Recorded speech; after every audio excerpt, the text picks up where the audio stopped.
शाम नागपुर शहर कांग्रेस द्वारा सीताबर्डी स्थित वैरायटी चौक से संविधान चौक तक संविधान सत्याग्रह मशाल पदयात्रा कांग्रेस प्रदेशाध्यक्ष हर्षवर्धन सपकाळ, तुषार गांधी व आमदार विकास ठाकरे इनके नेतृत्व में निकाली गई। इस मशाल यात्रा में तुषार गांधी, विकास ठाकरे, सुषमा अंधारे, अनिल देशमुख, विशाल मुत्तेमवार, अनीस अहमद सहित बड़ी संख्या में कांग्रेस पदाधिकारी व कार्यकर्ता उपस्थित रहे। इस दौरान कांग्रेस प्रदेशाध्यक्ष हर्षवर्धन सपकाळ ने भाजपा और संघ पर बड़ा हमला करते हुए कहा कि भाजपा यह संघ की कठपुतली है। संघ में अपने बहुजनों और युवाओं को देखकर तरस आता है। साथ ही साथ उन्होंने यह भी कहा कि पहले आरएसएस को महात्मा गांधी के विचारों को स्वीकार करना होगा। सूरज चांद रहेगा, बापू तेरा नाम रहेगा, जब तक सूरज चांद रहेगा, बापू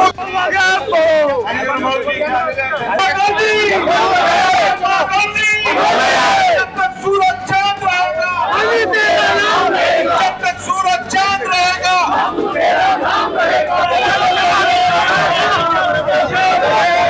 आगे चलो।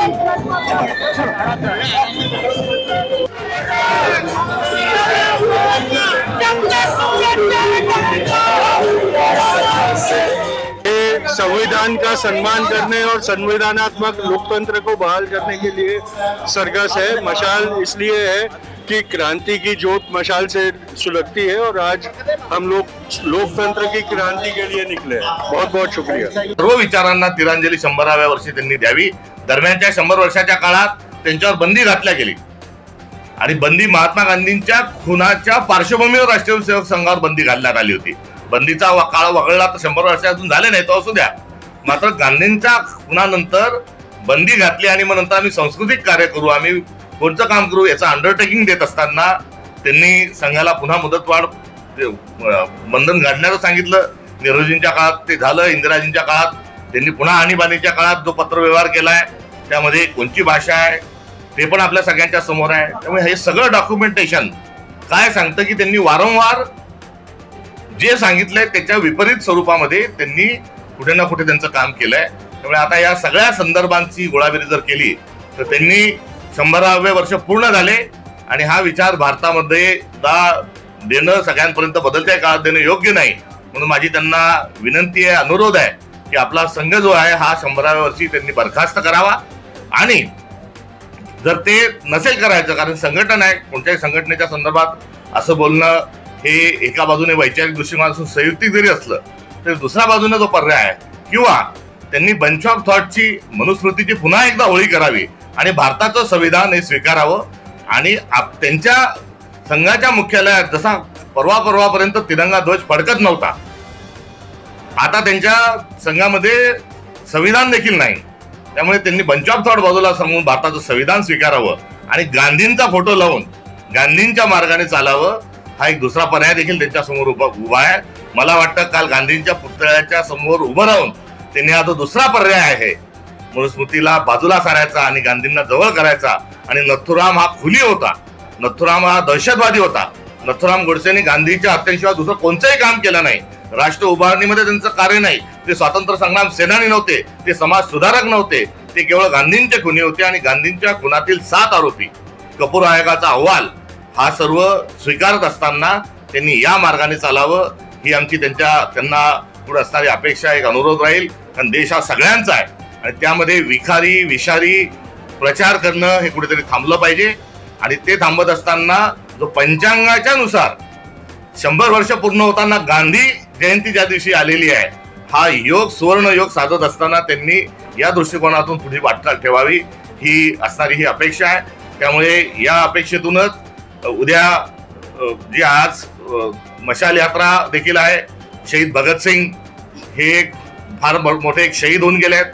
त्यांचा जो विचार होता हा विचार नास्तिकतेच्या अनुषंगाने असला, त्यांचा विचार हा डाव्या विचारसरणीच्या अनुषंगाने जरी असला तरी भगतसिंग हा भारताचा एक सुपुत्र आहे आणि त्यांच्या बलिदानाचा सर्वांना आज देखील त्या बलिदानाच्या प्रती सर्वजण हळवे आहेत। त्यांना शहीद म्हणत असताना, त्यांना आदरांजली देत असताना त्यांच्यासारखी लोक होऊन जाणार, त्यांचे समाजावर जे आपले उपकार आहे त्याचंही स्मरण या निमित्ताने करत असताना आज मशाल यात्रा आहे आणि संविधान सभेमध्ये सभा आहे। आणि उद्या ज्या सगळ्या चुकीच्या विचारांच्या अनुषंगाने ज्याला आज आम्ही क्वाईम करतो की संघाचा विचार म्हणून, त्या विचाराच्या अनुषंगाने पहिली क्रांती तथागत गौतम बुद्धांनी जी केली होती त्याचं स्मरण करत असताना उद्या तुषार गांधीजींच्या नेतृत्वात त्यांच्या समवेत काँग्रेस पक्ष हिरिरीन त्यात सहभागी आहे. त्यांच्या समवेत आम्ही गांधी जयंतीपर्यंत सेवाग्रामला पोहोचणार आहोत. त्यामुळे सर्व देशांनी जो चुकीचा विचार आहे, ज्या विचाराच्या विरोधात आपले वाडवडील लढले, शिवशाहू फुले आंबेडकर लढले, गाडगे महाराज लढले, तुकडोजी महाराज लढले, या सर्वांच्या विचारांच्या अनुषंगाने आपण पुन्हा गांधींकडे गेलो पाहिजे. हा या पदयात्रेच्या अनुषंगाने देखील आम्ही उद्या एक व्रत घेऊन आणि आज काळाची गरज म्हणून हा अजेंडा घेऊन आम्ही जाणार आहोत. तुम्ही म्हणता की 100 वर्षात संघ बंद करायला पाहिजे, म्हणजे 100 वर्षात जो संघाचा प्रवास बघितला तो संघ वाढत आलेला आहे आणि त्यांचे नेते त्यांच्याच व्यासपीठावरनं महात्मा गांधी असेल किंवा डॉक्टर बाबासाहेब आंबेडकर असेल त्यांच्या विचारांचं समर्थन करत असतात. त्यांनी बरखास्त करावं, बंद करावं हे म्हणण्यामागचाच हेतू आहे की नथुराम गोडसे चुकीचा होता. ही जी विचारसरणी जी आहे, ज्या विचारसरणीच्या अनुषंगानं त्यांच्यावर जे बघितलं जातं त्या अनुषंगानं त्यांनी बंद करावा ही असणारी भूमिका आहे. त्यांची संख्या वाढली असेल, ग्लोबल नीतीच्या माध्यमातून प्रयोग केल्या गेले असतील, त्यामध्ये कुठेही लोकशाही मार्गातून जे काही होतं वोट चोरीपर्यंतचा सगळा प्रकार हा वगळता लोकशाहीमधून जे येईल ते मान्य आहे. पंडित जवाहरलाल नेहरू यांच्या पहिल्या मंत्रिमंडळामध्ये 6 गैर काँग्रेसी होते. ते घेण्याचाच कारण असं होतं की सगळे विचार जे आहेत या सगळ्या विचारांमध्ये भारतात अस्तित्वात असले पाहिजे, हाच त्याच्या मागची जी भूमिका होती. गांधींच्या कार्यक्रमात गांधींच्या पुतळ्यापुढून ध्वज संचलन करून जमणार नाही.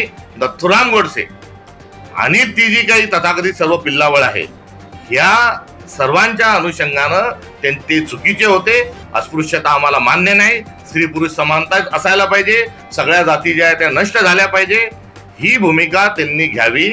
तर कुठेतरी गांधींच्या एकंदरीत पुतळ्याच्या पुढे राहून आपण कोणती कृती करत असाल त्याला अर्थ राहील. नाहीतर मुमेराम बगल में छुरी, नाही तो मागे गांधी आणि समोर नथुराम, अशा स्वरूपाचे जे आरोप होतात ते सत्य ठरतील. Report Lokvahini media, Nagpur.